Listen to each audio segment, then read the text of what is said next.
बम जी। अरे तो क्या समझे बताइए। कंवरिया डीजे पर डोल रहा है कि देवघर बम बम बोल रहा है। कंवरिया डीजे पर डोल रहा है कि देवघर बम बम बोल रहा है। बोल बम जय सिंह। इसके स्टूडियो छपरा।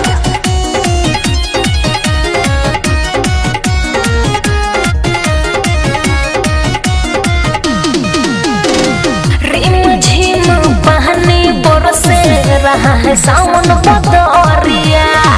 जय शिव की नारा गूंज रहा है देवघर नगरिया।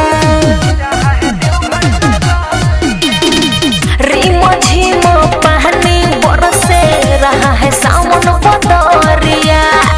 जय शिव की नारा गूंज रहा है देवघर नगरिया। जो लेत कान्हे कांवर है बढ़ जात पावर। जो लेत कान्हे कांवर है बढ़ जात पावर। ये नजारा तो अनमोल रहा है और सभी को ध्यान लगा के झूमते हुए गाना है। अरे क्या कहना है बम जी, बोलिए ना। कंवरिया डीजे पर डोल रहा है कि देवघर बम बम बोल रहा है। कंवरिया डीजे पर डोल रहा है कि देवघर बम बम बोल रहा है। बोल बम जय सिंह। बोल बम जय सिंह।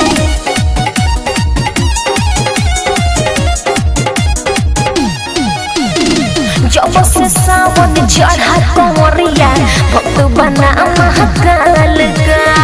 भुवरानंद के टोली जुटा कर आना है हर साल का। जब से सावन चढ़ा कंवरिया भक्त बना महाकाल का। मोनू रोहित के टोली जुटा के आना है हर साल का। अरे गाना बजा के नेहा सबको जुटाना है। गाना बजा के नेहा सबको जुटाना है। सब होले होले चल रहा है। अरे ये नजारा ना देखिए बम जी कितना अच्छा लग रहा है। तो आइए एक साथ मिल के बोलते हैं। कंवरिया डीजे पर डोल रहा है कि देवघर बम बम बोल